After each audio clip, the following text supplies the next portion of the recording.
infrastructure. But now, in the last few meetings, the board is concentrating on the other issues. And in fact, in an ideal world, it would have been those issues first and then the buildings next, which would give them, the buildings and the infrastructure would give expression to the human issues around, just to put it as that.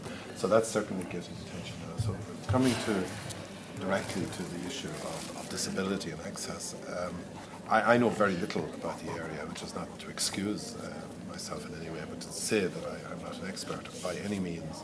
But it seems to me from listening to you today, and a little bit I do know, that there is a huge amount known about the needs of the disabled, either by groups themselves or just generally in the community. And I just wonder how much original work needs to be done. I doubt, this is just me as a layperson speaking, and I may be wrong about this, it seems to me that huge research projects or whatever aren't necessary. It's not as if people haven't addressed this problem before, just as you were talking about the old Garda station and the new one being designed. But clearly there's a huge amount known now about the needs of disabled in relation to Garda stations. So that is probably retrievable from somewhere. So coming back to Ballymun regeneration, I would say that there wouldn't necessarily be a need for a person from this group to be on the board, because the board is to take an overview, but what's important is that people with views or special interests should have access to the board. A lot of people feel that the only way they're ever going to be heard is by being on the board. Well, if you have everybody on the board that really, truly is an interest in Ballymun regeneration, it'd be a huge board. And I don't think that would be in the best interest of what's happening up there, what's going to happen. But what's important is building the bridges between the board and particular groups so that their voices are heard, so their views are sought, so their views have an impact on what will happen up there. And I think that's, if I were giving you advice, that's what I would concentrate on, because there is a perception around the board and within the corporation and the Department of Environment that the board is big enough as it is. We added 2 females because we didn't have females on before. This isn't any fault of the company itself. I mean, we are formed by the people who formed us, and we were asked to sit on the board. So there are 2 females on it, that's fine and dandy. So there are 2 females on it, that's fine and dandy. Fine and what? And dandy, fine, that's good. We forgive you. We forgive you. We're an inclusive group. We forgive you. Fine and We what? forgive you. We forgive you. What are you forgiving me? 2 women. We forgive you. Carry on, then, sorry. No, do you? I don't realise what I've said, it's wrong. That's okay too. That's all right too. Sorry, Mary. It's okay. I need to hear, Danny, what you're saying. I need to. Go on. I interrupt. Sorry, I don't know what I've conveyed to you by that expression. What I was saying is maybe it was a colloquialism from fully acceptable and fine, but so what? Anyway, maybe I shouldn't be talking at all then if I can say things that are wrong, meaning to say things that are helpful.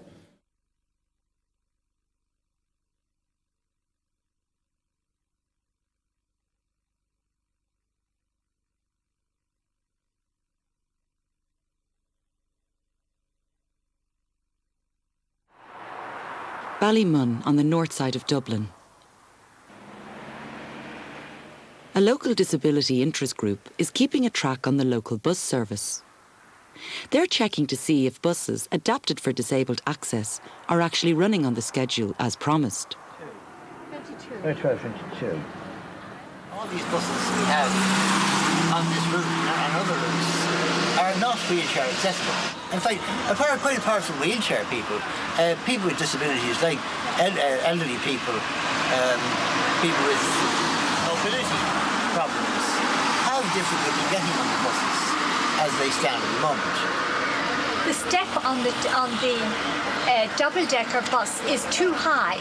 From ground level, the step is too high up to start going up. A person with you need to be fairly okay in health to be able to do it. If you have any kind of problem at all with your legs or your feet, it's going to be a struggle getting up and down.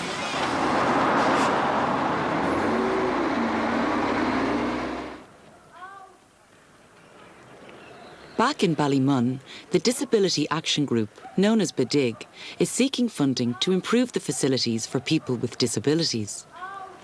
Access to public and private buildings and even housing is limited.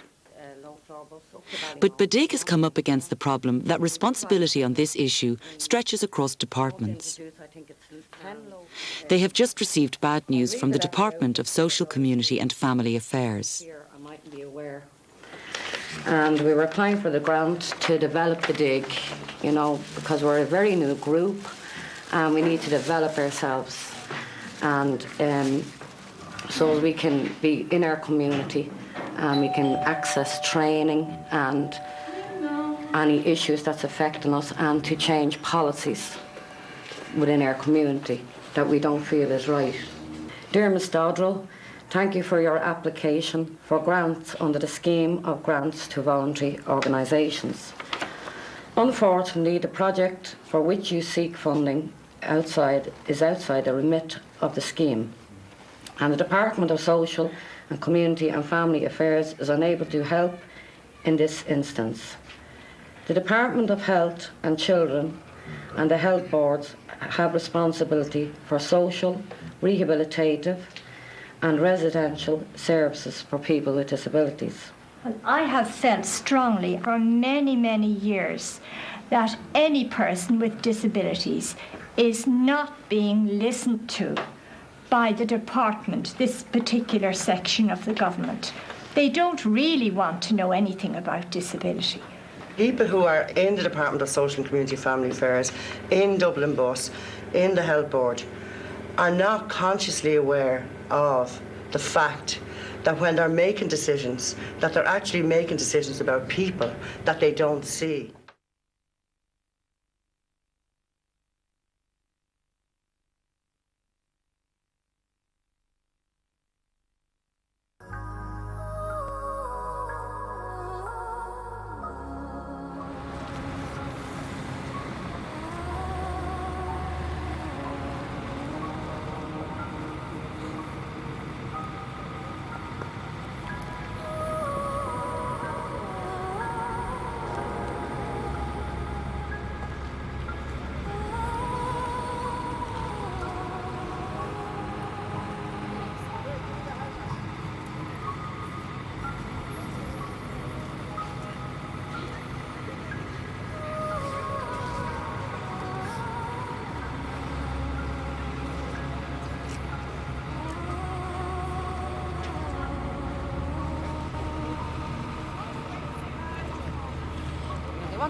Just what did you find difficult making your way around there? Gravel and stuff in the cars coming and apparently everything. We had to go right around to get to a different block. We wanted to go over there now. How are we going to get over there? We'll have to come all down on the main road with all the road works are going on, I have to turn in there, like. It's just destruction all over the place. And how do you feel about just the traffic? Well, there's some drivers there that saying as they stop, like, but other drivers on the roundabout, we have to use the roundabout to get over because all the road works along there, like. It was pretty dangerous, it was.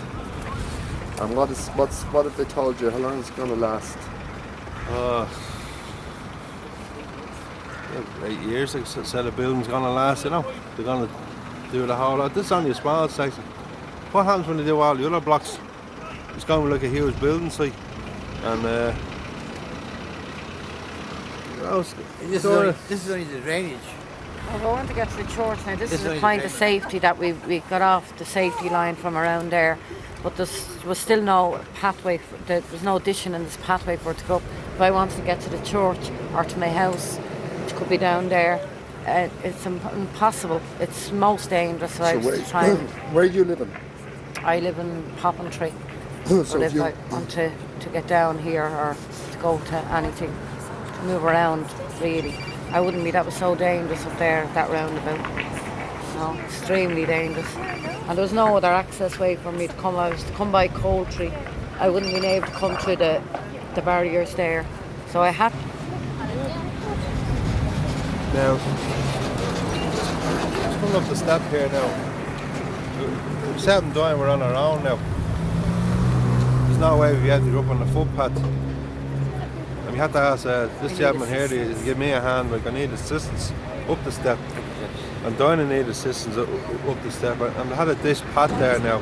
It wouldn't be too bad. And say a dispatch every 100 yards now would be great. Like, you know, if you have to go over there, there's a dispatch there, say. You don't have to go all the way around to find one, like, you know what I mean? Having every 100 yards and outside every block, you know what I mean?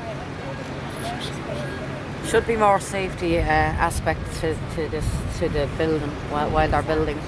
There has to be more safety put in place for people with disabilities to be able to move around easily, to get from one destination to another, or to get to the shop, or visually impaired people, you know, will have no chance of getting towards the shopping centre, and people with buggies who's going to find that quite difficult as well, or elderly people, you know.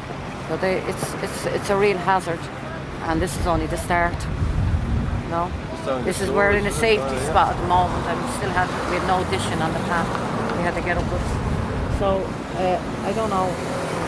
You know, the safety aspect here is really bad. It's very dangerous. Charlie, mind your bike. Traffic calming. There's no alternative to what was there for access for people to get around. They just dug the road up. There's no access.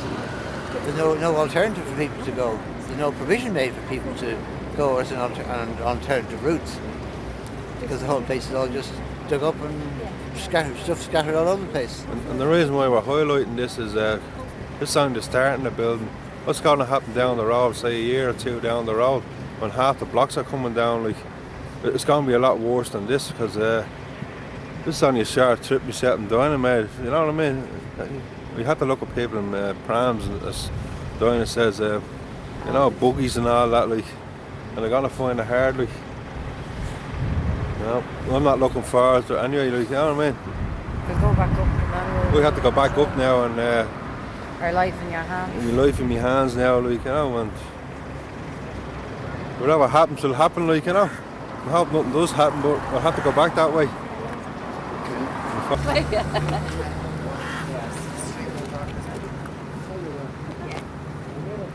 Yeah, you're just at the edge. Easy. Now, you're right, Tony. Right. Right. Okay. You're right. To get that on camera, is it?